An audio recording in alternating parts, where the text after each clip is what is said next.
송곳 하나가 세계 산업을 멈추게 했습니다. 석유의 시대가 저물어 가는데 왜 사우디의 왕은 그들에게 투자하게 되었을까요? 워싱턴의 심장은 멎었습니다. 한때 세계를 지배하던 나라가 지금은 단 한 나라의 결정을 기다리고 있기 때문이죠. 그리고 일본의 거대 중공업은 그들의 기술을 배우기 위해 문을 두드리고 있습니다. 이건 단순한 유행입니까? 아니면 패권의 이동입니까? 그들은 싸우지 않았습니다.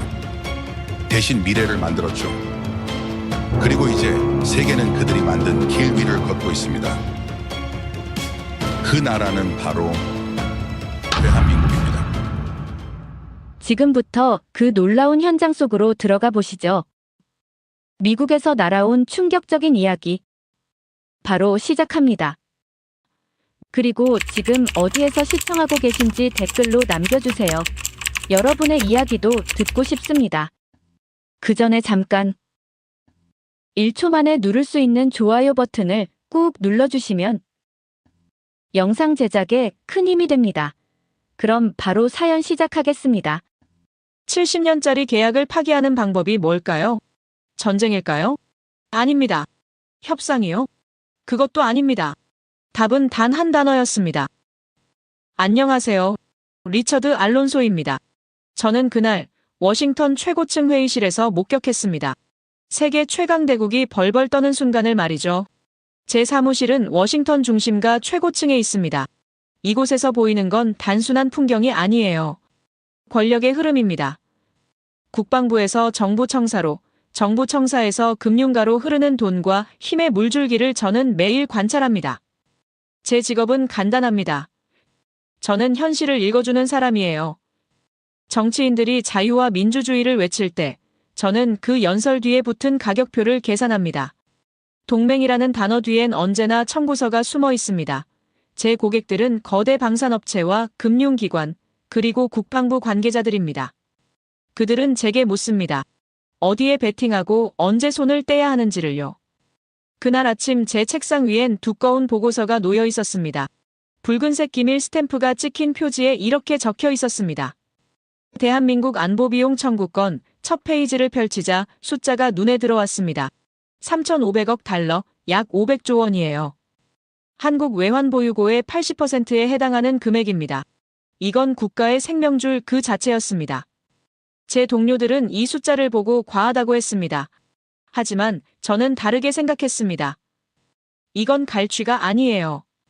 70년간 밀린 외상값을 청구하는 겁니다. 세계 최강의 안보 서비스를 70년간 이용한 구독료를 이제 현실화하는 것뿐입니다. 오후 2시, 저는 방산업체 이사진 앞에 섰습니다. 대형 스크린에 한국이라는 글자가 크게 떠올랐습니다. 저는 간단 명료하게 설명했습니다. 걱정할 것 없다고요. 한국은 우리의 가장 완벽한 고객이라고 말입니다. 이사 중 한 명이 질문을 던졌습니다. 만약 한국이 거부하면 어떻게 하겠습니까? 저는 짧게 답했습니다. 그럴 리 없다고요. 하지만 만약 그런다 해도 우리에겐 카드가 있습니다.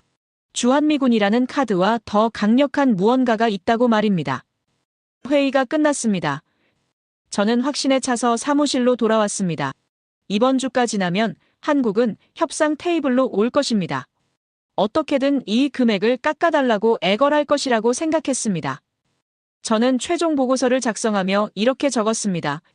예상 결과, 이번 주 내 협상 요청 예상, 한국은 벼랑 끝에서 언제나 청구서를 지불한다고 말입니다. 하지만 그날 저녁 모든 것이 빗나가기 시작했습니다. 제 컴퓨터 화면에 긴급 뉴스 알림이 떴습니다. 서울발 속보였습니다. 저는 별 생각 없이 클릭했습니다. 화면에 한국증권가 풍경이 가득 찼습니다. 패닉 상태였습니다. 주가가 폭락하고 있었고 환율이 치솟고 있었습니다. 저는 고개를 끄덕였습니다. 예상대로라고 생각했습니다. 그런데 카메라가 전환됐습니다. 정부 집무실이 화면에 나타났습니다. 한국 정부 수반이 책상 앞에 앉아 있었습니다. 저는 위스키 잔을 들며 생각했습니다. 아마 국민을 안심시키는 담화를 발표하겠구나. 최대한 빨리 미국과 협상하겠다고 말하겠구나. 하지만 제 예상은 완전히 빗나갔습니다. 그는 카메라를 정면으로 응시했습니다. 그의 눈빛이 예사롭지 않았습니다. 저는 무심코 소리를 키웠습니다. 그리고 그가 입을 열었습니다. 3,500억 달러에 대해선 단 한마디도 없었습니다. 돈 얘기는 아예 꺼내지도 않았습니다. 대신 그는 이렇게 선언했습니다. 전시작 전권을 회복하겠다고요. 제 손에서 위스키 잔이 흔들렸습니다. 회복이라고요? 환수가 아니라 회복이라고요? 저는 두 단어의 차이를 즉시 이해했습니다. 환수는 돌려받는다는 뜻입니다. 허락을 구하는 겁니다. 미국이 승인해야 가능한 것입니다. 하지만 회복은 완전히 다릅니다. 원래 정상 상태로 돌아간다는 뜻입니다. 이건 요청이 아니었습니다. 선언이었습니다. 통보였습니다. 저는 화면을 멍하니 바라봤습니다. 이건 제가 예상한 시나리오가 아니었습니다. 한국은 지금 500조 원이라는 청구서 앞에서 돈 협상을 하는 게 아니었습니다. 주권을 이야기하고 있었습니다. 이게 대체 무슨 상황입니까? 벼랑 끝에 몰린 고객이 가격을 깎아달라고 해야 정상 아닙니까? 그런데 지금 이 사람은 구독 자체를 취소하겠다고 선언하고 있었습니다. 저는 급히 다른 채널들을 확인했습니다. 주요 외신들도 해외 언론들도 이 장면을 생중계하고 있었습니다.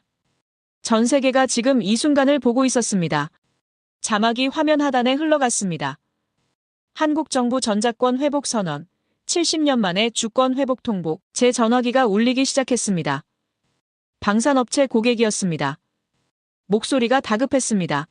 알론소, 이게 무슨 상황이냐고 몇 시간 전 회의에선 괜찮다고 하지 않았느냐고요. 저는 말문이 막혔습니다. 뭐라 답해야 할지 몰랐습니다. 저는 전화를 끊고 모니터를 응시했습니다. 한국이라는 파일을 열었습니다. 리스크 등급이 안정에서 변동으로 바뀌어 있었습니다. 누군가 실시간으로 업데이트한 것입니다. 그리고 그 밑에 메모가 하나 추가되어 있었습니다. 한국 방산 세계 4위 수출국, 반도체 공급망 핵심, 더 이상 과거의 한국이 아니다.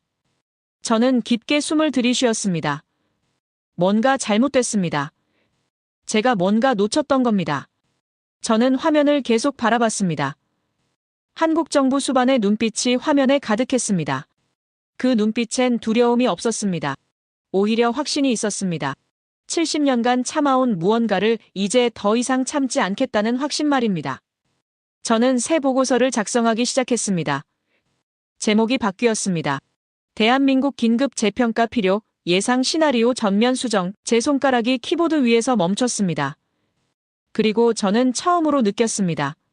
불안감을요. 이 게임이 제가 생각했던 것보다 훨씬 복잡하다는 것을요. 창밖으로 워싱턴의 야경이 펼쳐졌습니다. 하지만 저는 그 불빛이 예전 같지 않았습니다. 뭔가 흔들리고 있었습니다. 70년간 완벽하게 작동하던 시스템에 균열이 생기고 있었습니다. 한국은 무릎을 꿇지 않았습니다. 오히려 그들은 일어서고 있었습니다. 그리고 그 시작은 단 한 단어였습니다. 회복. 저는 그 단어가 앞으로 무엇을 의미할지 아직 몰랐습니다. 하지만 한 가지는 확실했습니다. 제가 아는 세계가 바뀌기 시작했다는 것을요. 그리고 저는 그 변화의 한가운데 서 있었습니다.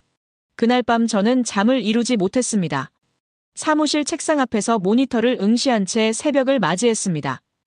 화면엔 그 한 단어가 계속 떠올랐습니다. 회복, 단 두 글자였지만 그 무게는 충격적이었습니다.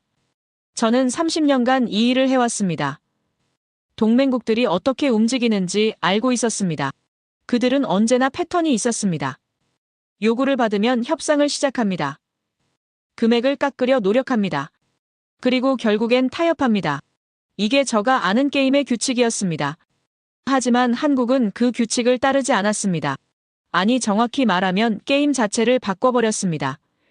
저는 그 다른 이유를 파헤쳐야 했습니다. 왜 한국은 돈 얘기를 하지 않았을까요? 왜 회복이라는 단어를 선택했을까요? 저는 컴퓨터에 두 단어를 나란히 타이핑했습니다.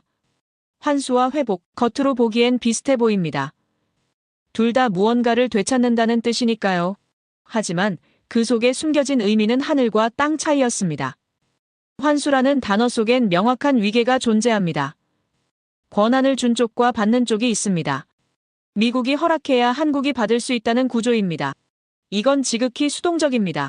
미국이 열쇠를 쥐고 있고 한국은 그 열쇠가 돌아가기를 기다리는 겁니다. 하지만 회복은 완전히 다릅니다. 회복은 원래의 정상적인 상태로 돌아간다는 뜻입니다. 여기엔 누가 허락하고 안 하고의 문제가 없습니다. 한 국가가 자국 군대를 지휘하는 건 숨을 쉬는 것처럼 당연한 권리입니다. 그게 주권의 기본 상태입니다. 저는 책상에 기대어 눈을 감았습니다. 그리고 깨달았습니다. 한국은 지금 협상을 하고 있는 게 아니었습니다. 선언을 하고 있었습니다. 이건 요청이 아니라 통보였습니다. 우리는 정상 상태로 돌아간다. 이건 당신들이 승인하고 말고 할 사안이 아니다. 말도 안 되는 일이었습니다. 제가 30년간 본 어떤 동맹국도 이런 식으로 나온 적이 없었습니다. 저는 급히 다른 사례들을 검색했습니다. 일본은 어땠을까요? 독일은 어땠을까요? 그들도 미군이 주둔하고 있었습니다. 하지만 그들은 전자권을 가지고 있었습니다. 그때 제 손가락이 멈췄습니다. 화면에 뜬 자료가 눈에 들어왔습니다. 필리핀도 전자권을 가지고 있었습니다. 태국도, 심지어 파키스탄도 가지고 있었습니다. 그런데 오늘날 세계를 이끄는 경제 강국 한국만 가지고 있지 않았습니다. 저는 숨이 막혔습니다. 이게 말이 됩니까? 세계 12위 경제대국, 반도체를 만들고 자동차를 수출하고 문화로 전 세계를 사로잡는 나라가 자국 군대를 지휘할 권리가 없었다는 겁니다. 이건 비록 동맹이라는 이름으로 포장되어 있었지만 그 실체는 종속이었습니다. 저는 의자에서 일어나 창가로 갔습니다. 새벽 5시에 워싱턴은 고요했습니다. 하지만 제 머릿속은 소란스러웠습니다. 한국 정부 수반이 왜 그토록 회복이라는 단어를 고집했는지 이제 이해가 됐습니다. 그는 이 문제를 군사기술의 영역에서 국가 정체성의 영역으로 격상시킨 겁니다. 그의 메시지는 명확했습니다. 첫째, 미국을 향한 메시지였습니다. 이건 당신들이 우리에게 베푸는 시혜가 아니다. 이건 동등한 주권 국가로서 한국의 가장 기본적인 권리를 되찾는 것이다. 둘째, 한국 국민들을 향한 메시지였습니다. 우리는 더 이상 70년 전 가난하고 무력했던 나라가 아니다. 한국 방산이라는 이름으로 세계 최고 수준의 무기를 만들어내는 나라다. 우리는 스스로를 지킬 능력이 충분하다.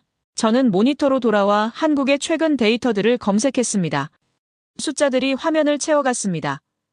한국 방산 수출 세계 4위, 반도체 점유율 세계 1위, 조선업 수주 세계 1위. 이 나라는 약속이라도 한 듯 모든 분야에서 정상을 향해 달려가고 있었습니다. 그리고 저는 깨달았습니다. 한국은 이미 바뀌어 있었습니다. 제가 알던 그 수능적이고 예측 가능한 고객이 아니었습니다. 그들은 별처럼 빛나는 경제 강국이 되어 있었고 이제 그에 걸맞은 주권을 요구하고 있었습니다. 제 전화기에 새벽 6시 알람이 울렸습니다. 평소라면 운동을 하러 나갈 시간이었습니다. 하지만 저는 움직일 수 없었습니다. 저는 계속 생각했습니다. 한국 정부가 이 선언을 하기까지 얼마나 많은 고민을 했을까요? 70년이라는 동맹의 관성을 거스르는 건 엄청난 용기가 필요한 일입니다. 저는 다시 화면으로 돌아갔습니다. 한국 정부 수반의 연설 영상을 재생했습니다. 그의 목소리는 떨리지 않았습니다. 그의 눈빛은 흔들리지 않았습니다. 저는 그 눈빛에서 뭔가를 봤습니다. 70년 만에 완전한 독립을 향해 나아가려는 뜨겁고 고독한 의지를 봤습니다. 저는 키보드를 두드리기 시작했습니다. 새로운 보고서를 작성해야 했습니다. 하지만 손가락이 멈췄습니다. 제가 뭐라고 써야 할까요? 한국은 예상을 벗어났다. 한국은 변했다. 이런 식상한 문장으로는 지금 벌어지고 있는 일을 설명할 수 없었습니다. 저는 보고서 대신 개인 메모를 열었습니다. 그리고 솔직하게 적기 시작했습니다. 오늘 저는 목격했다. 한 국가가 70년 묵은 사슬을 끊어내려는 순간을, 그것도 가장 강력한 방식으로, 바로 언어를 통해서. 회복이라는 단어는 무기였습니다. 그 단어 하나로 한국은 협상의 프레임을 완전히 바꿔버렸습니다. 이건 더 이상 얼마를 낼 것인가의 문제가 아니었습니다. 누가 주권자인가의 문제였습니다. 저는 창밖을 다시 바라봤습니다. 해가 떠오르고 있었습니다. 워싱턴의 아침은 찬란하게 빛났습니다. 하지만 저는 알고 있었습니다. 저 빛 너머에서 뭔가 변하고 있다는 것을, 태평양 건너 서울에서 새로운 시대가 시작되고 있다는 것을. 저는 커피를 한 모금 마셨습니다. 쓰디쓴 맛이 입안에 퍼졌습니다. 그리고 저는 확신했습니다. 이 게임은 제가 생각했던 것보다 훨씬 복잡할 거라고요. 한국은 더 이상 끌려다니지 않을 거라고요. 그들은 약속이라도 한 듯 모든 것을 바꾸려 하고 있었습니다. 그리고 그 변화의 시작은 단 한 단어였습니다. 회복. 저는 그 단어를 다시 한번 타이핑했습니다.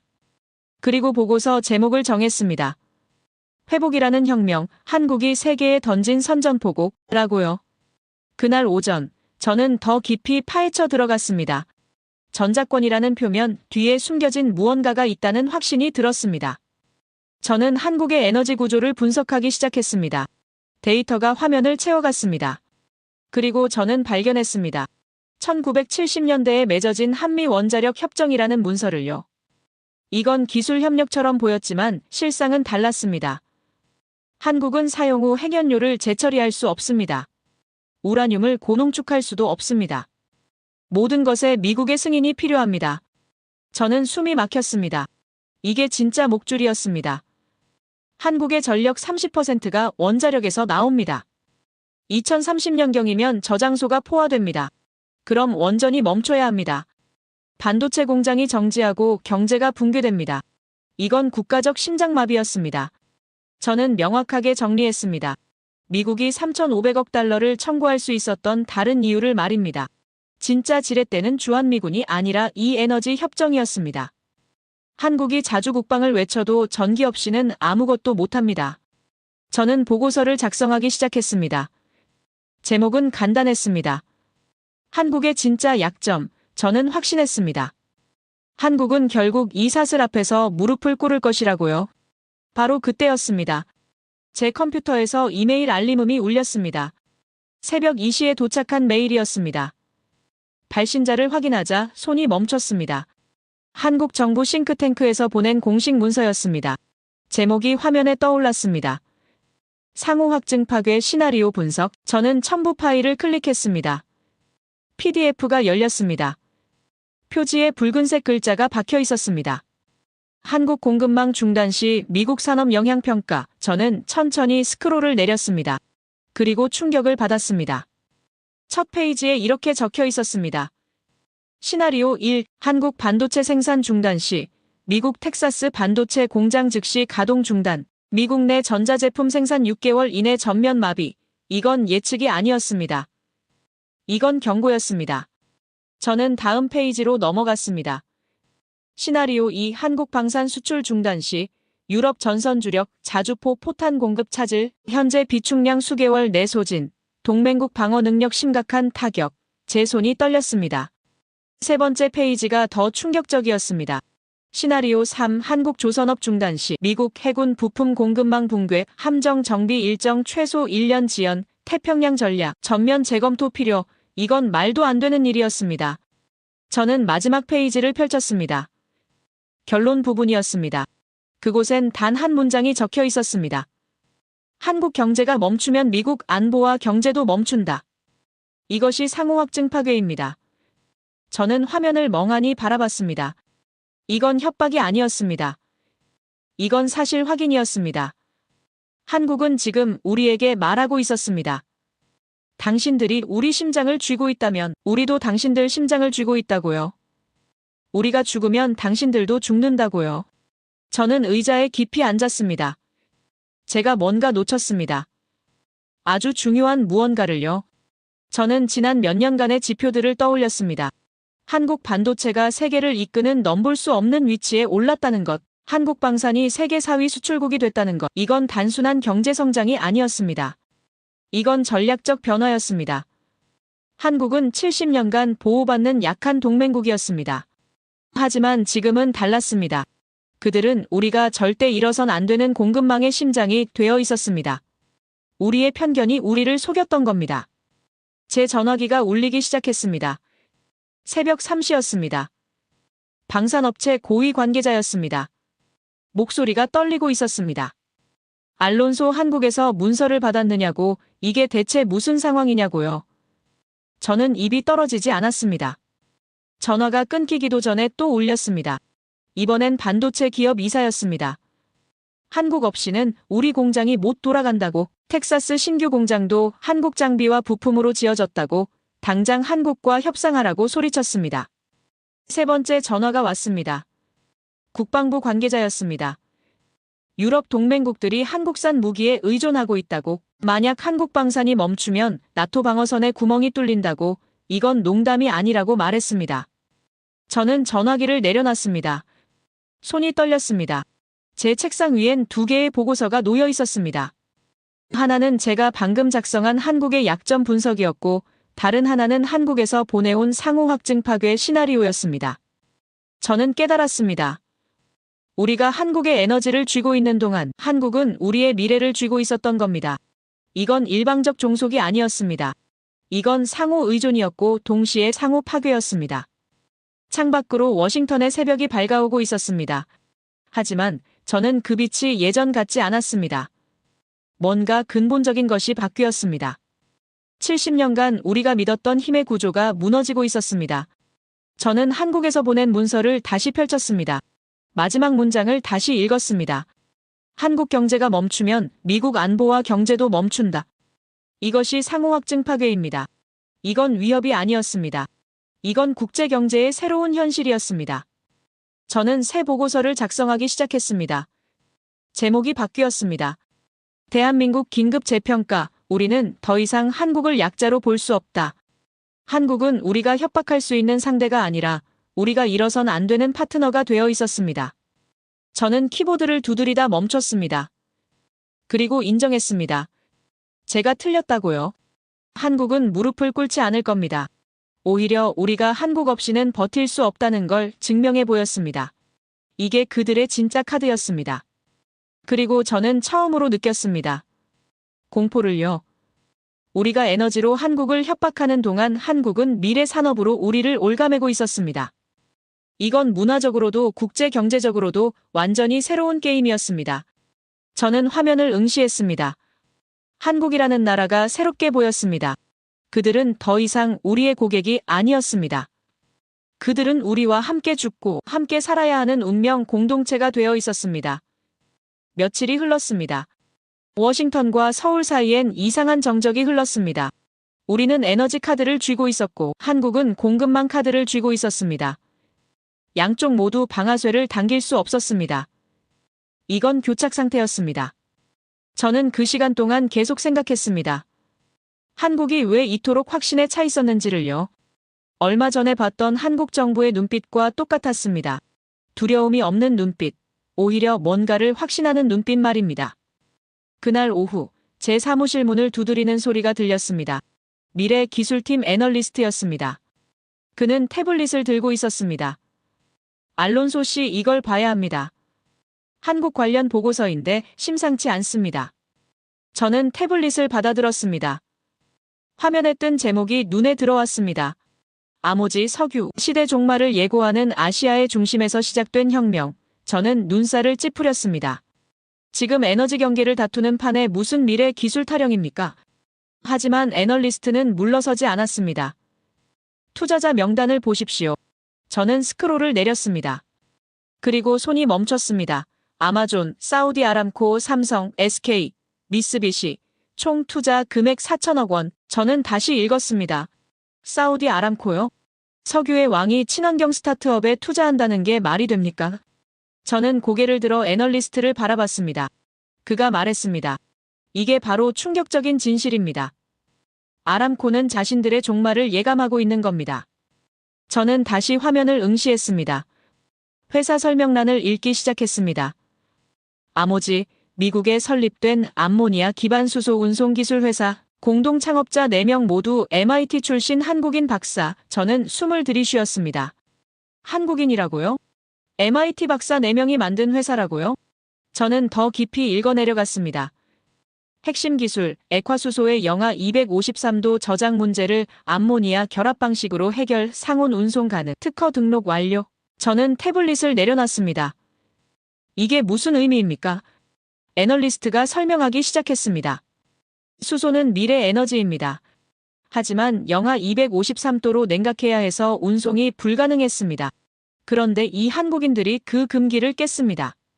저는 의자에 기댔습니다. 영하 253도 문제가 해결됐다고요? 그럼 수소를 석유처럼 운송할 수 있다는 겁니까? 애널리스트가 고개를 끄덕였습니다. 바로 그겁니다. 암모니아의 수소를 결합시켜 상온에서 운반하고 목적지에서 다시 분리하는 겁니다. 저는 화면을 다시 봤습니다. 기술 설명이 계속됐습니다. 이 기술이 상용화되면 선박, 중공업, 발전소 모두 탈탄소화가 가능합니다. 석유 시대가 끝나고 수소 시대가 시작됩니다. 그리고 그 기술 패권을 주도하는 건 한국입니다. 저는 입이 마르는 걸 느꼈습니다. 사우디 아람코가 왜 투자했는지 이제 이해가 됐습니다. 그들은 자신들의 시대가 끝나가는 걸 알고 있었습니다. 그래서 다음 시대의 주인공에게 미리 손을 내민 겁니다. 이건 투자가 아니었습니다. 이건 항복이었습니다. 저는 애널리스트에게 물었습니다. 이 회사의 진행 상황은 어떻습니까? 그가 다음 페이지를 넘겼습니다. 이미 실증 테스트 완료했습니다. 대형 선박에 적용 가능한 수준입니다. 2030년경이면 상용화될 것으로 예상됩니다.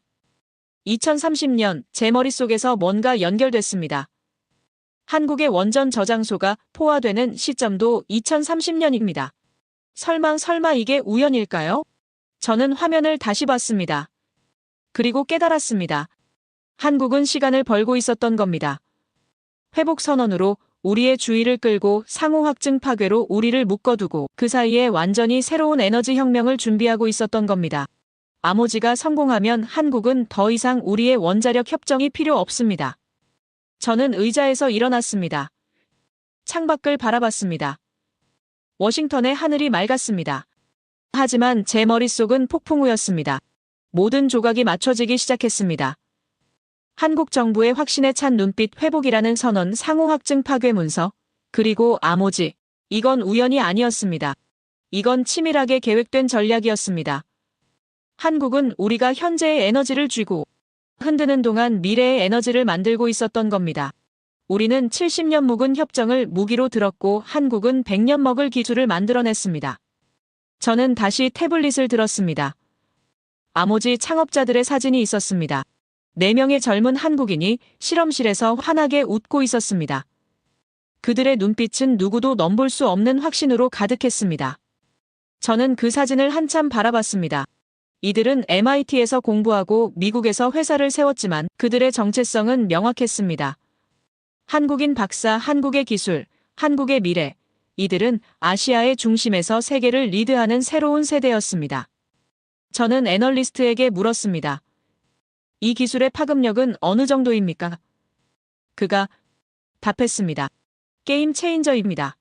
만약 성공하면 전 세계 에너지 지도가 바뀝니다. 석유 의존도가 급격히 떨어지고 수소가 새로운 화폐가 됩니다. 저는 고개를 끄덕였습니다. 그럼 한미 원자력 협정은요? 애널리스트가 단호하게 말했습니다. 무용지물이 됩니다. 한국이 수소로 에너지를 해결하면 원전 의존도가 낮아집니다. 우리의 지렛대가 사라지는 겁니다. 저는 책상으로 돌아와 앉았습니다. 제 앞엔 지난 며칠간 작성한 보고서들이 쌓여 있었습니다. 한국의 약점, 에너지 종속, 원자력 협정, 모든 게 비밀스럽게 무너지고 있었습니다. 저는 새 문서를 열었습니다. 제목을 적었습니다. 대한민국의 진짜 전략, 에너지 혁명으로 가는 길. 저는 타이핑을 시작했습니다. 한국은 우리와 싸우는 게 아니었다. 그들은 게임의 판 자체를 바꾸고 있었다.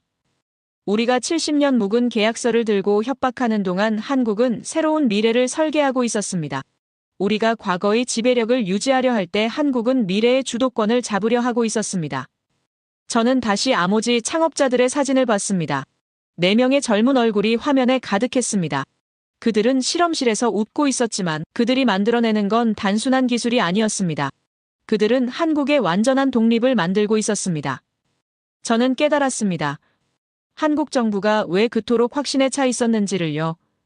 그들에겐 비밀 무기가 있었습니다. 바로 이 젊은 과학자들이었습니다. MIT에서 돌아온 박사들이 한국의 미래를 리드하고 있었던 겁니다. 저는 보고서 마지막 문장을 적었습니다. 우리는 원자력으로 한국의 현재를 흔들었다. 한국은 수소로 우리의 미래를 흔들고 있다. 이것이 기술 패권을 둘러싼 새로운 전쟁이다. 저는 파일을 저장했습니다. 그리고 창밖을 바라봤습니다. 태평양 너머 서울에서 뭔가 새로운 것이 태어나고 있었습니다. 그리고 그것은 우리가 알던 모든 경계를 무너뜨릴 것입니다. 저는 그날 밤 잠을 이루지 못했습니다. 아모지라는 이름이 머릿속을 맴돌았어요. 저는 사무실로 돌아왔고 그들의 기술백서를 꺼냈습니다. 이번엔 제대로 파헤쳐 들어가기로 했습니다. 화면에 기술 설명이 펼쳐졌습니다. 암모니아 기반 수소 운송 기술. 저는 천천히 읽기 시작했어요. 수소는 본질적으로 미래 에너지의 답입니다. 태울 때 물만 나오니까요. 탄소가 제로입니다. 하지만 100년간 인류는 이 수소를 쓸 수 없었습니다.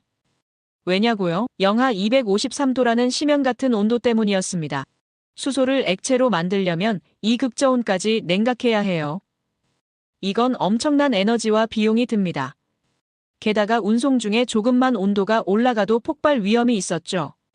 그래서 전 세계 과학자들이 100년간 이 문제를 풀려고 했습니다. 하지만 실패했어요. 액화수소는 너무 위험했고 너무 비쌌습니다. 그래서 수소 경제는 꿈으로만 남아 있었죠. 그런데 이 4명의 한국인 박사가 완전히 다른 방법을 찾아낸 겁니다. 저는 화면을 응시했습니다. 그들의 아이디어는 파격적이었어요. 수소를 직접 액화하지 말자 대신 암모니아에 붙이자는 거였습니다. 암모니아는 질소 하나에 수소 셋이 붙은 분자입니다. 그리고 놀랍게도 영하 33도면 액화됩니다. 영하 253도가 아니라 영하 33도요. 이건 일반 냉장고 수준입니다. 게다가 암모니아는 이미 100년 넘게 비료로 전 세계에서 운송되고 있었습니다. 저는 숨을 참았습니다. 이게 각성의 순간이었어요. 한국인들은 불가능한 것에 도전한 게 아니라 아예 문제를 우회해버린 겁니다. 영하 253도라는 장벽을 넘지 말고 돌아가자고 한 거예요. 다음 페이지를 넘겼습니다. 더 놀라운 내용이 나왔어요. 이들은 암모니아에서 수소를 다시 분리하는 기술도 개발했습니다. 목적지에 도착하면 암모니아를 질소와 수소로 나누는 거예요. 그리고 그 수소로 선박을 움직이고 발전소를 돌립니다. 저는 의자에 깊이 기댔습니다. 이게 완성되면 어떻게 될까요? 수소를 석유처럼 탱크에 담아 배로 실어 나를 수 있습니다. 전 세계 어디든 수소를 공급할 수 있어요. 석유 시대가 했던 모든 걸 수소로 할 수 있게 되는 겁니다. 아니, 정확히는 석유보다 더 나아집니다. 왜냐하면 수소는 탄소가 없으니까요. 선박도, 중공업도, 발전소도 모두 깨끗해집니다. 이건 단순한 기술 개선이 아니었어요. 이건 전환이었습니다. 에너지 문명의 근본적 전환 말이에요. 저는 아람코가 왜 투자했는지 이제 완벽히 이해했습니다. 사우디는 석유로 세계의 통제자였습니다. 페트로달러 시스템의 정점이었죠. 하지만 이들은 알고 있었습니다. 자신들의 시대가 끝나간다는 것을요. 그래서 아람코는 자신들을 무너뜨릴 기술에 투자한 겁니다. 이건 항복이었고 동시에 생존 전략이었어요. 수소 시대가 온다면 그 시대의 플레이어로 남아야 하니까요. 석유 왕국이 수소 왕국 앞에 무릎을 꿇은 순간이었습니다. 저는 다시 아모지 창업자들의 프로필을 봤습니다. 4명 모두 MIT에서 화학공학과 에너지공학을 전공했어요. 그들의 이력이 화면에 떴습니다. 논문 수십 편, 특허 다수, 그리고 공통점이 하나 있었습니다. 모두 한국에서 태어나 한국에서 교육받고 미국으로 건너간 사람들이었습니다. 저는 그들의 인터뷰 영상을 찾아 재생했어요. 한 창업자가 카메라를 보며 말했습니다. 우리는 책임감을 느낍니다. 한국이 우리를 키웠으니 한국의 미래에 기여하고 싶습니다. 저는 화면을 멈췄습니다. 책임. 이 단어가 가슴에 꽂혔어요. 이들은 단순히 돈을 벌거나 성공하려는 게 아니었습니다. 이들은 조국의 에너지 주권을 되찾으려 하고 있었습니다. 이건 비즈니스가 아니라 사명이었습니다. 저는 다시 한국 정부의 전략을 떠올렸습니다. 회복선언, 상호확증 파괴, 그리고 아모지, 모든 게 연결됐어요. 한국은 우리와 정면으로 싸우지 않았습니다. 대신 시간을 벌고 있었던 거예요. 2025년부터 2030년까지 5년, 이 시간 동안 아모지의 기술이 완성됩니다. 그럼 한국은 더 이상 원자력에만 의존하지 않아도 됩니다. 수소로 에너지를 절대적으로 자립할 수 있게 되는 거예요. 저는 키보드를 두드리기 시작했습니다. 새로운 분석 보고서를 작성해야 했어요. 제목은 이렇게 정했습니다. 대한민국의 에너지 도약, 석유 시대 이후를 준비하는 나라. 저는 타이핑하며 생각했습니다. 우리는 70년 묵은 원자력 협정으로 한국의 현재를 묶으려 했습니다. 하지만 한국은 그 사이에 미래를 만들고 있었어요. 우리가 과거의 지배력을 유지하려 할 때 한국은 미래의 통제자가 되려 하고 있었습니다. 이건 본질적으로 다른 게임이었습니다.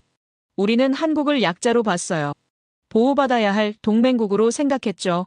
하지만 한국은 이미 우리와 같은 레벨에 올라와 있었습니다. 아니, 어떤 면에서는 우리를 앞서가고 있었어요. 저는 문득 깨달았습니다. 한국 정부가 회복이라는 단어를 선택한 이유를요. 그들은 단순히 전작권만 회복하려는 게 아니었습니다. 그들은 에너지 주권도 경제 주권도 완전한 주권 전체를 회복하려 했던 겁니다. 그리고 그 주권 회복의 열쇠가 바로 이 4명의 젊은 과학자들이 쥐고 있었습니다. MIT에서 돌아온 박사들이 한국의 절대적 독립을 만들고 있었던 거예요. 저는 보고서를 마무리하며 마지막 문장을 적었습니다. 미국은 원자력으로 한국의 심장을 쥐었다. 한국은 수소로 세계의 심장을 쥐려 하고 있다. 이것이 에너지 전환의 근본적 의미다. 저는 파일을 저장하고 의자에서 일어났습니다. 창밖으로 워싱턴의 야경이 펼쳐졌어요. 하지만 제 시선은 태평양 너머를 향하고 있었습니다. 서울 어딘가의 실험실에서 4명의 한국인이 미래를 만들고 있었습니다. 저는 그들의 사진을 다시 봤습니다. 환하게 웃고 있는 젊은 얼굴들이요. 그들은 알고 있었을까요? 자신들이 단순히 기술을 개발하는 게 아니라 조국의 완전한 독립을 만들고 있다는 것을요. 저는 확신했습니다. 한국은 더 이상 우리에게 의존하지 않을 거라고요. 2030년이 되면 한국은 에너지에서도 군사에서도 경제에서도 완전히 자립한 나라가 될 것입니다. 그리고 그 파격적 변화의 중심엔 이 젊은 과학자들이 있었습니다. 저는 모니터를 끄며 마지막으로 생각했습니다. 우리는 한국을 70년간 우리의 그늘 아래 두려 했습니다. 하지만 한국은 그 그늘에서 자라 이제 스스로 빛을 만들어내고 있었습니다. 그리고 그 빛은 세계를 바꿀 것입니다. 그날 아침, 저는 사무실에서 커피를 마시고 있었습니다. 지난 며칠간의 분석이 머릿속을 맴돌았어요. 한국의 전략, 아모지의 기술 모든 조각들이 맞춰지고 있었죠. 바로 그때 제 컴퓨터에서 속보 알림이 울렸습니다. 주요 경제 매체에서 보낸 긴급 뉴스였어요. 저는 클릭했습니다. 화면에 뜬 헤드라인이 눈에 들어왔습니다. 사우디 아람코 한국 수소 스타트업의 추가 투자 결정. 저는 커피잔을 내려놨습니다. 추가 투자라고요? 이미 4천억 원을 투자했는데 또요? 저는 기사를 읽기 시작했습니다. 아람코가 아모지에 대규모 후속 투자를 단행했다는 내용이었습니다. 기사는 계속됐습니다. 아람코 CEO의 발언이 인용되어 있었어요. 수소는 미래 에너지의 본질이다. 아모지의 기술은 글로벌 시장을 흐름을 바꾸는 혁신이다. 우리는 이 진보에 동참하기로 했다. 저는 화면을 멍하니 바라봤습니다. 석유의 왕이 공개적으로 석유의 종말을 인정한 겁니다. 이건 단순한 투자 발표가 아니었어요. 이건 항복 선언이었습니다. 페트로달러 시대의 절대 권력자가 수소 시대의 도래를 공식적으로 승인한 순간이었죠. 저는 급히 관련 통계를 검색했습니다. 화면에 수치들이 떠올랐어요. 아람코의 투자 포트폴리오. 지난 5년간 친환경 에너지 투자 비중이 급격히 증가하고 있었습니다. 하지만 아모지에 대한 투자는 그 중에서도 가장 큰 규모였어요. 이건 예상을 뒤엎는 결정이었습니다. 석유 기업이 석유를 대체할 기술에 이토록 막대한 돈을 쏟아붓는다는 게 말이 됩니까? 저는 더 깊이 파고들었습니다. 그리고 드러난 진실은 충격적이었어요. 아람코는 이미 내부 시뮬레이션을 돌렸던 겁니다. 2030년 이후 석유 수요 전망, 수치는 명확했습니다. 유럽과 아시아의 탈탄소 정책, 전기차 보급 확대, 그리고 결정적으로 수소 경제로의 전환, 모든 흐름이 석유에서 멀어지고 있었어요. 저는 의자에 깊이 앉았습니다. 아람코는 바보가 아니었습니다. 그들은 세계를 주도하는 에너지 기업답게 미래를 정확히 읽고 있었어요. 그리고 그 미래에서 살아남기 위해 지금 움직이는 겁니다. 저는 다시 아모지 관련 자료를 펼쳤습니다. 이번엔 시장 분석 보고서였어요. 수소 경제 시장 규모 전망이 화면을 채웠습니다. 2030년 3천억 달러, 2040년 1조 달러, 그리고 2050년엔 2조 5천억 달러 규모로 성장한다는 예측이었습니다.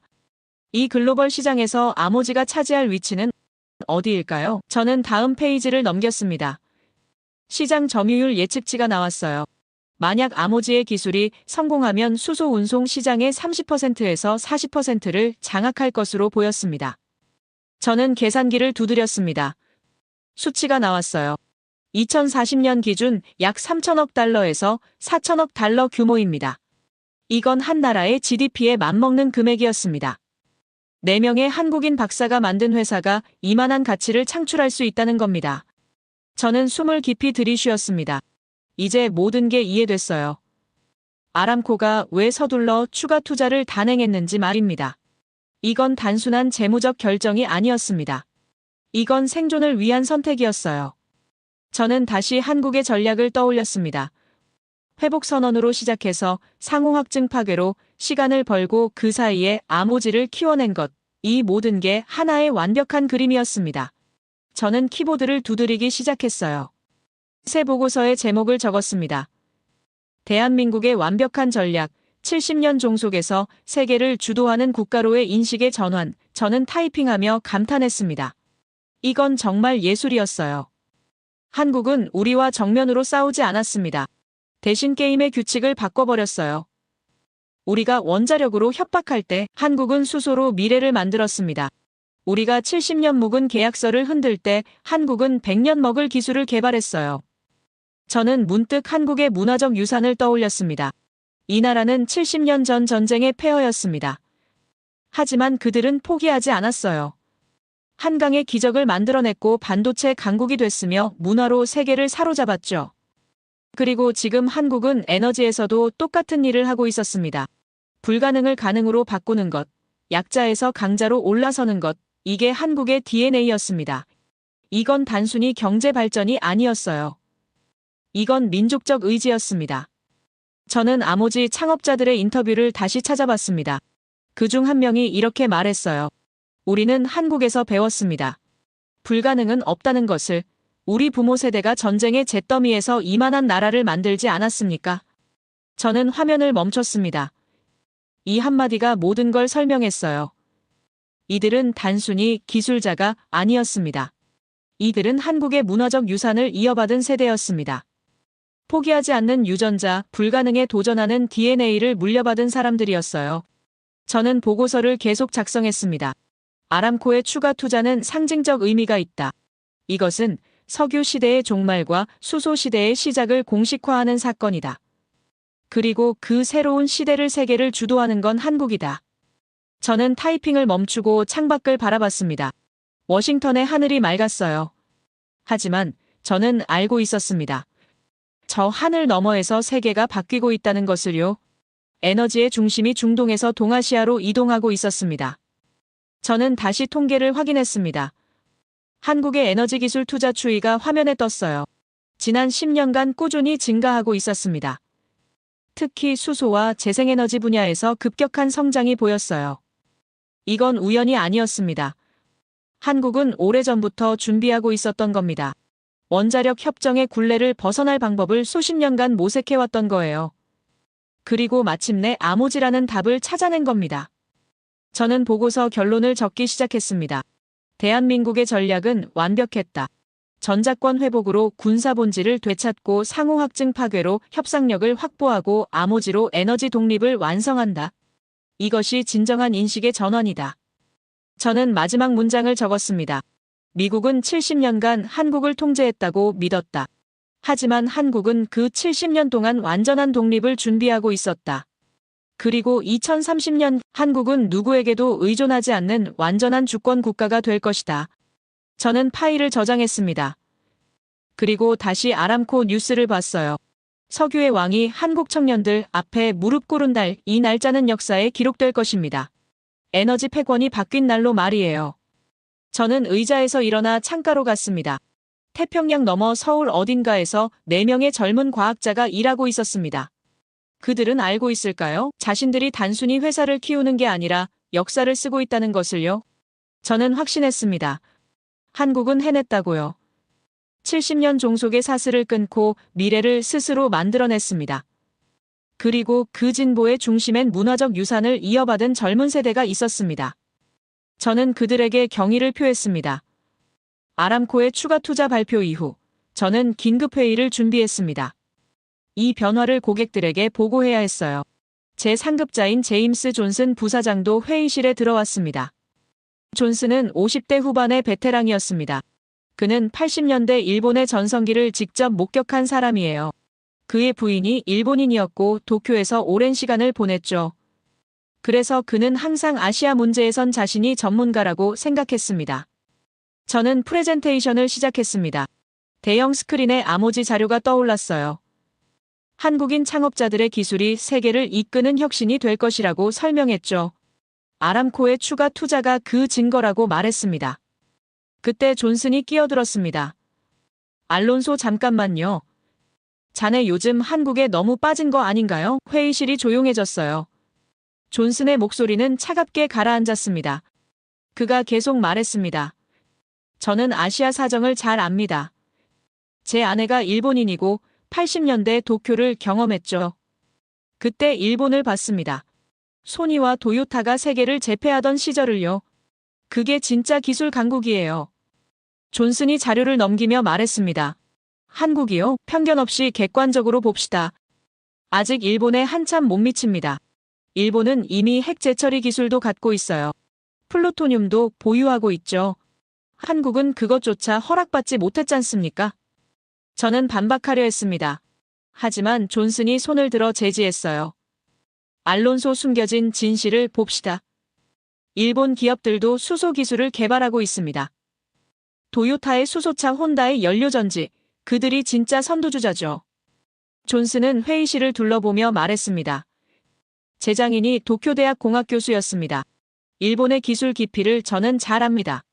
노벨상 수상자만 봐도 알 수 있죠. 일본이 몇 명입니까? 한국은요? 저는 입술을 깨물었습니다. 하지만 데이터를 봐야 합니다. 한국 반도체가 세계 점유율 1위고 한국 방산이 4위입니다. 제 목소리가 떨렸어요. 존슨이 비웃었습니다. 숫자만 보지 말고 본질을 보세요. 기술의 깊이가 다릅니다. 한국은 빠르게 추격했어요. 인정합니다. 하지만 여전히 추격자일 뿐입니다. 선도자는 일본이죠. 그가 제 보고서를 덮으며 말했습니다. 아모지요? 좋은 회사입니다. 하지만 아람코의 투자는 정치적 결정이에요. 실제 기술 리더십은 여전히 일본에 있습니다. 이게 제가 30년간 본 아시아의 현실입니다.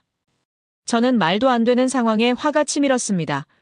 하지만 존슨은 제 상급자였어요. 회의실의 다른 사람들도 그의 말에 고개를 끄덕였죠. 제 프레젠테이션은 그렇게 끝났습니다. 회의가 끝나고 저는 사무실로 돌아왔습니다. 존슨의 비이성의 벽에 부딪혀 좌절감을 느꼈어요. 그의 편견은 개인적 경험에서 나온 것이었습니다. 일본인 아내, 80년대의 기억, 그게 그의 시선의 전환을 막고 있었죠. 하지만 저는 포기하지 않았습니다. 더 파헤쳐 들어가기로 했어요. 아모지의 최근 동향을 검색했습니다. 그리고 놀라운 소식을 발견했죠. 화면에 뜬 속보가 제 눈을 사로잡았습니다. 아모지 글로벌 3대 해운사와 수소 연료 공급 계약 체결. 저는 기사를 클릭했어요. 내용은 충격적이었습니다. 세계 최대 컨테이너 해운사들이 아모지의 암모니아 기반 수소 시스템을 도입하기로 했습니다. 2030년부터 순차적으로 적용한다는 계획이었어요. 계약 규모만 수십억 달러였습니다. 저는 다음 기사로 넘어갔습니다. 더 놀라운 내용이 있었어요. 일본 미쓰비시 중공업 한국 아모지 기술 도입 협의? 제 손이 멈췄습니다. 미쓰비시라고요? 일본의 대표 중공업 기업이요? 기사를 읽어 내려갔습니다. 미쓰비시가 자사 선박에 아모지의 수소 시스템을 적용하기 위해 기술 제휴를 논의 중이라는 내용이었습니다. 일본 기업이 한국 기술을 배우겠다는 겁니다. 저는 더 검색했습니다. 도요타 관계자 한국 수소기술 주목 발언이라는 제목이 떴어요. 도요타 임원이 국제경제 포럼에서 아모지의 기술을 언급하며 협력 가능성을 시사했다는 내용이었습니다. 저는 의자에 깊이 앉았습니다. 존슨이 말하던 그 일본 기업들이 지금 한국 기술을 벤치마킹하고 있었습니다. 이게 다른 이유였어요. 기술의 흐름이 바뀌고 있었던 겁니다. 저는 급히 새 보고서를 작성했습니다. 모든 데이터를 취합했어요. 아모지의 계약 현황, 일본 기업들의 움직임, 글로벌 해운업계의 반응, 숫자들이 명확했습니다. 다음 날 아침, 저는 존슨에게 긴급 회의를 요청했습니다. 그는 못마땅한 표정으로 들어왔어요. 알론소 또 한국 얘기입니까? 저는 침착하게 답했습니다. 데이터를 보시죠. 저는 스크린에 자료를 띄웠습니다. 아모지의 해운사 계약건이 먼저 나왔어요. 존슨의 표정이 굳었습니다. 다음 슬라이드를 넘겼습니다. 미쓰비시의 기술 도입 협의건이 떴습니다. 존슨이 앞으로 몸을 기울였습니다. 미쓰비시가요? 저는 고개를 끄덕였어요. 예, 일본의 미쓰비시입니다. 그들이 한국 기술을 배우겠답니다. 마지막 슬라이드를 넘겼습니다. 도요타 관계자의 발언이 화면에 가득 찼어요. 존슨은 말이 없었습니다. 저는 조용히 말했습니다. 어제 말씀하신 그 도요타입니다. 회의실이 고요했습니다. 존슨이 화면을 한참 바라보다 천천히 입을 열었어요. 알론소 이게 정말입니까? 저는 자료를 넘겼습니다. 공식 보도 자료들입니다. 존슨이 의자에 기댔습니다. 그의 목소리가 낮아졌어요. 일본 기업들이 한국 기술을. 저는 말했습니다. 시대가 바뀌고 있습니다. 이게 구조적 변화입니다. 저는 계속 설명했습니다.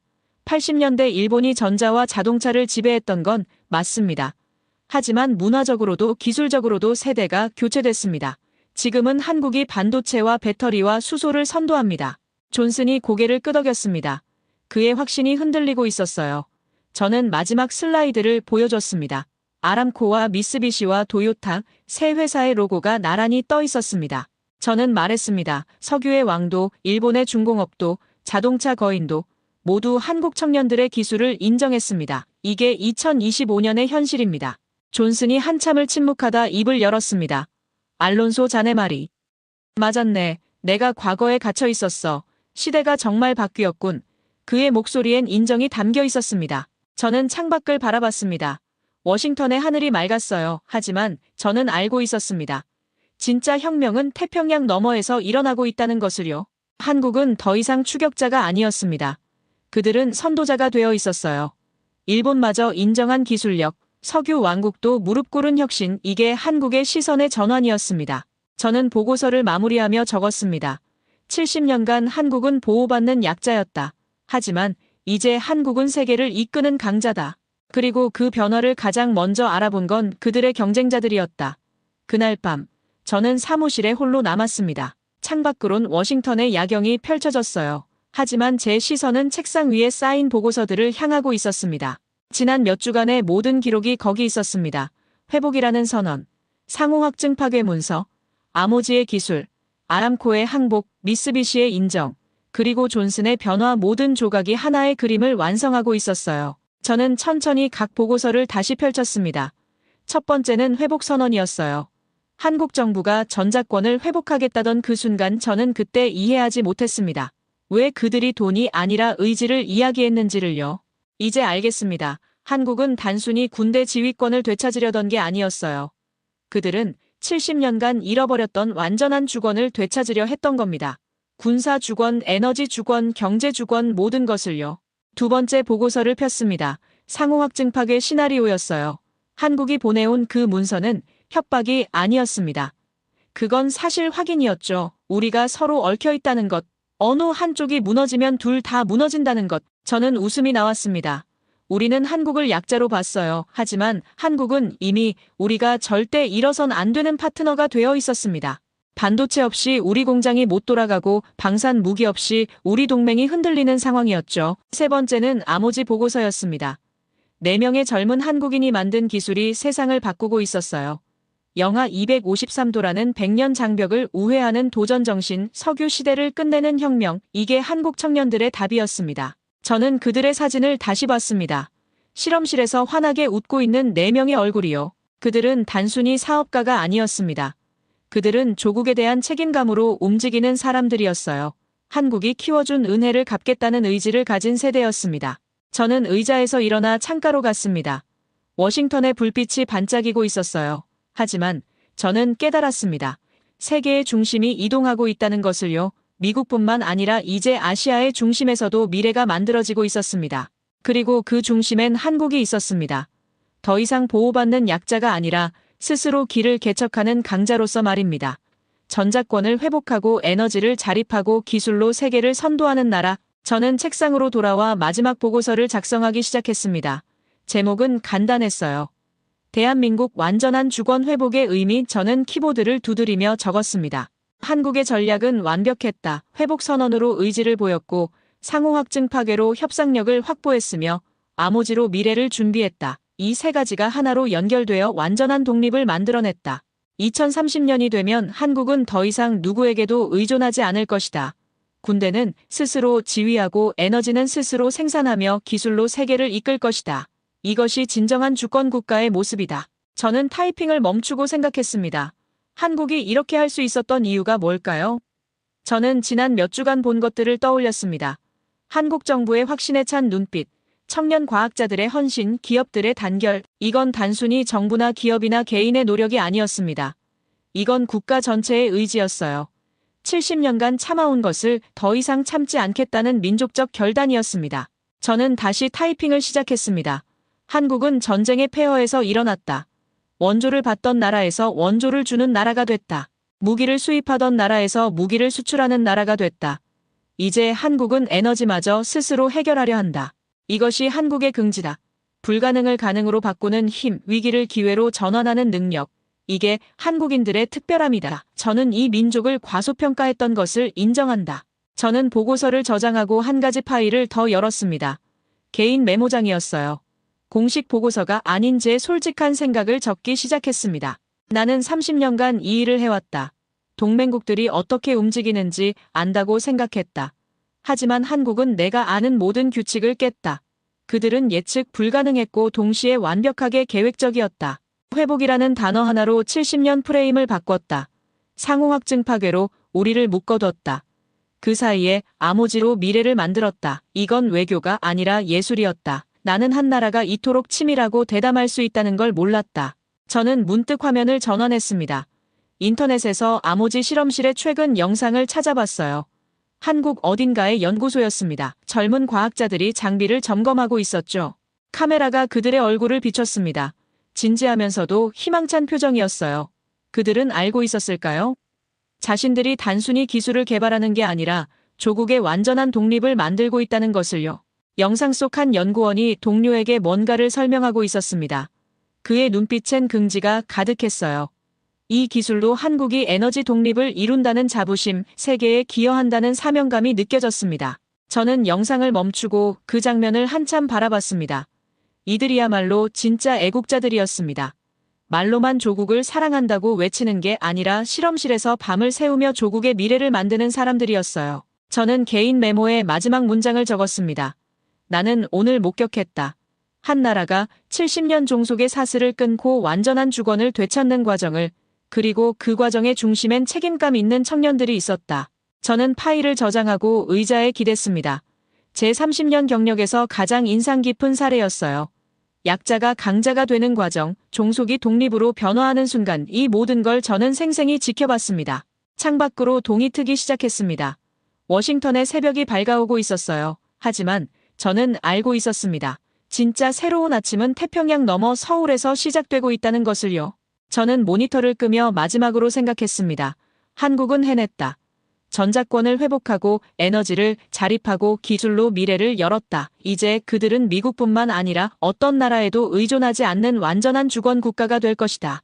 그리고 그 변화의 중심엔 회복이라는 단어가 있었다. 단 한 단어였지만 그 무게는 70년이었다. 한국은 그 무게를 견뎌내고 마침내 일어섰다. 저는 그들에게 경의를 표한다. 머지않아 대한민국은 아시아의 중심에서 세계를 이끄는 나라가 될 것입니다. 그리고 저는 그 순간을 기대하며 지켜볼 것입니다. 한 나라가 완전한 독립을 이루는 그 찬란한 순간을 말입니다. 끝까지 들어주셔서 감사합니다. 모두 안녕히 계세요. 오늘의 사연 어떻게 들으셨나요? 한 나라가 스스로의 길을 선택한다는 게 이렇게 큰 의미일 줄은 몰랐네요. 누군가에겐 단순한 결정처럼 보였을지도 모르지만 그 안에는 오랜 시간 쌓여온 자존심과 미래를 향한 믿음이 담겨 있었던 것 같아요. 힘으로 얻는 것보다 더 어려운 건 누구의 허락도 없이 스스로의 방향을 정하는 거겠죠. 그리고 그게 진짜 독립이 아닐까 하는 생각도 듭니다. 세상은 늘 변하고 우리가 아는 강자와 약자의 위치도 언젠가는 바뀌죠. 이번 이야기는 그 변화의 한복판에서 누가 진짜로 준비된 나라인가를 보여준 것 같아요. 이제 남은 건 우리 각자의 시선이겠죠. 여러분은 오늘 이야기를 어떻게 보셨나요? 여러분의 생각을 아래 댓글에 남겨주세요. 그리고 감동적인 사연을 주변 사람들과 공유하고 함께 이야기 나눠보세요. 마지막으로 1초밖에 걸리지 않는 구독과 좋아요, 알림 설정은 영상 제작에 큰 힘이 됩니다. 지금까지 감동을 담아 여러분께 진심을 전하는 감동담기였습니다. 오늘 하루도 행복한 하루 보내세요.